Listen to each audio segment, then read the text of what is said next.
840, Big 550, KTRS. Well, we know that last Wednesday, while Stan Kroenke was meeting with the mayor of Inglewood, California, about the land that he owns in Inglewood, California. Is it to talk about a Rams stadium in California? Was it about a new Walmart out there? Who knows what it was about? But the mayor of Inglewood told reporters after his re-election, I'm meeting with the owner of the Rams tomorrow. By the way, the crowd cheered, high fives, all according to the newspaper report that Jim Thomas is talking about on his Twitter feed and in stltoday.com.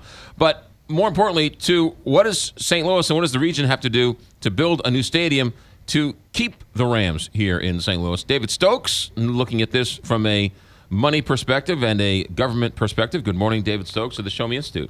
Good morning, McGraw. Good morning, Kelly. What are your thoughts as you sit and you watch this thing start to unfold? Well, it's going to be extremely interesting, and I hope we don't repeat the negotiations of the very early 90s, which resulted in the taxpayers of Missouri giving away the store to the Rams ownership, right, with one of the worst stadium deals negotiated by anybody during that era of public subsidies of stadiums. We learned our lesson with the Cardinals for the most part, and with much dramatically much less use of taxpayer money in the new Cardinals ballpark. There was some, right, but it was much less. And now, there was more Cardinal subsidies for Ballpark Village than there was for the stadium. Right. Yeah, and just so we're on the same page, the Cardinal baseball stadium, the only real public money was a little public infrastructure, right? They're changing a ramp here, there's changing a road there, right? I mean, there wasn't a whole lot. No, there was that infrastructure, which is fine. Nobody has any objection to some necessary infrastructure changes. Right. There was also a loan from St. Louis County to the Cardinals ownership team. Okay. Sort of a long-term, low-interest loan, but it was a loan. It does have to be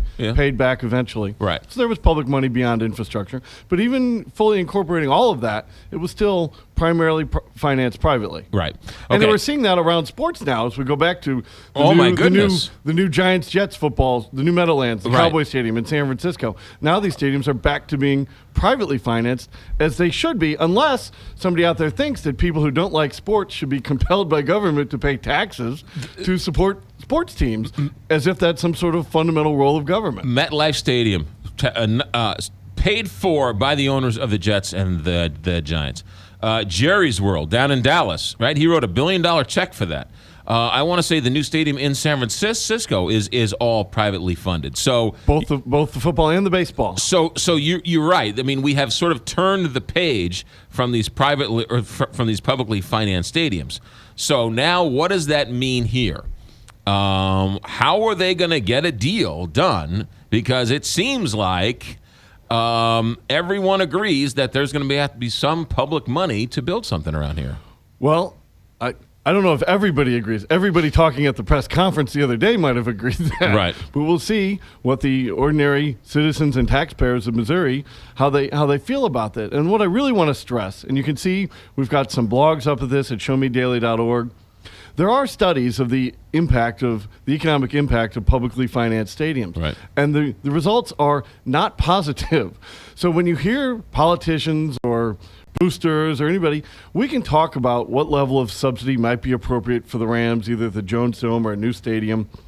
But when they tell you that we need to do it for the economic impact that the sports team brings, just know that there is no evidence to support those statements. Right. That data, the evidence behind it doesn't exist. And in fact, all the economic evidence shows that, millions, tens of millions, hundreds of millions for, 8 games a year for a football team is not a smart investment on a dollar-for-dollar basis.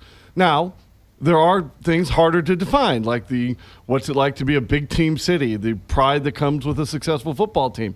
All of those are valid, but when they say we're going to do it for the economic impact of this team, so we have to do it, no, they don't have any supporting evidence for that. If public money is given, doesn't the city and the county must sign off on that in terms of voter approval? If they use city or county money for it, okay, and if they increase taxes for it. But as they sort of hinted at, they didn't directly address the public money aspect of this press conference, but as they sort of hinted at, if they're taking the money that was approved for the Edward Jones Dome to pay off the bonds, which was a motel, hotel, and like car rental tax, right? Primarily hotel, motel. Okay. And some other subsidies, but that's the number one way they funded it.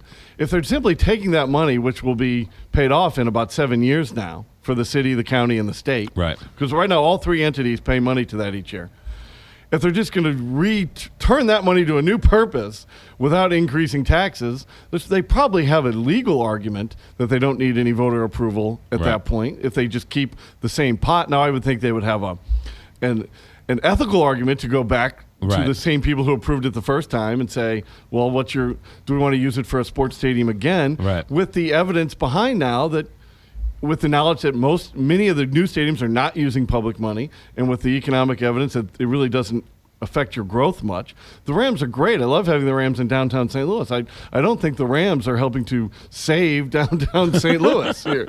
Well, right? Here's the deal, though. If they did move to L.A., they'd be faced with the same situation. Should they use public money or privately funded money? Well, that's to the sort of the uncomfortable prospect of are both sides just being played by the Rams ownership group, which certainly happened back in the early 90s when they played St. Louis and LA against each other to get the deal that they got to come here. No, I have no idea. I have no internal knowledge of the Rams organization workings or what they're saying in Inglewood or saying in Jeff City or on the 9th floor of St. Louis County. I just know that we probably are going to be the two areas are going to be negotiated against each other. I was down in Scottsdale last week. My sister running for re-election for city council. Yes, I will pass along your congratulations to her. And so we were talking about, and I don't think I'm telling any tales out of school here, but in Scottsdale and in the Scottsdale Phoenix metropolitan area, I was asking her. We were driving by a development, and I said, "How much TIF money comes? How much TIF money did you give that project? None." Drive by the next. How much TIF money did you get? Well, this wasn't here last time. How much TIF? She's like, we don't give TIF money to anybody for anything. These are all market rate based. If the developer wants to build it, we might change the zoning laws so they can zone it for commercial or residential or 3 or 4 stories or whatever else. But there's not a dime of public money for any of these buildings. And I just thought, and I told her, I said, well, in St. Louis, we give Walmart money to move 2 miles down the road. She thought we were insane. She's right. Your sister's right. She was like, no, hold on a second. You're telling me there was a Walmart and another town wanted Walmart, so you gave the Walmart and moved 2 miles down the road? I said, yes, that's exactly what I'm telling you. Then I told her about the high-rise in Clayton. There's a high-rise building, highfalutin, high-rise building going up in Clayton, and they're giving them all these tax breaks to build the building. Her jaw dropped. They could not believe that we were doing this. And, there are areas of Missouri that don't give the subsidies away quite as generously as we do in St. Louis City and St. Louis County. St. Charles County, there are cities in St. Charles that will give subsidies, but the county fights it every time. In defense of St. Louis County, the county itself is a little better than the cities within the county. But in Missouri, you don't have to do this either. There are parts of this state. They said no to a TIF for a Walmart in Florissant. The Walmart went in Florissant because it was the right development for that area. Right. Now, they did subsidize it with a lesser form of a special sales tax. So I don't want to say it was totally unsubsidized like the dreamland your sister's describing in Scottsdale, which also, remember, that was St. Louis and Missouri 20 years ago. It wasn't like this whole area grew and St. Charles County grew and Franklin County grew thanks to subsidies. I mean, this is all a new thing that we're cannibalizing ourselves for the latest development. You don't have to do it. You don't have to grow this way. And I hope we heed these same lessons for the Rams, because you don't have to use public money to have a successful sports team here. Now, is it going to be inevitable, and am I going to scream bloody murder if it's a small portion of the overall project? I mean, I think everybody has to be realistic here.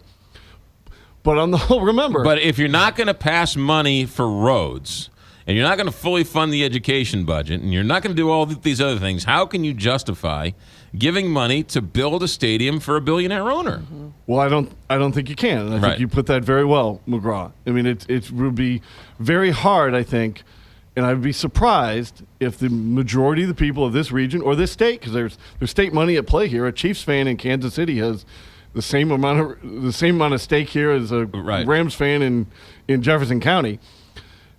I hope, and I'll be surprised if the majority of the people say, you know what, in 2014, where we're still clawing back from the recession of a few years ago, Right. I'd be surprised if people said, yeah, this is a great use of public money. No one is a bigger fan of stadiums than I am, and there hasn't been a stadium project I haven't loved.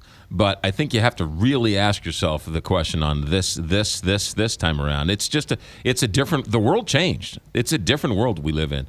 David Stokes, Show Me Institute policy analyst. David, thanks for coming in. Always a pleasure. We'll see you down the road. Thanks, McGraw. Thanks, Kelly. ShowMeInstitute.org, and I'm on Twitter at David C. Stokes. One of the things the protesters keep complaining about are the municipal courts and the judges. Better Together has a brand new study about that very same thing. We'll talk about that next.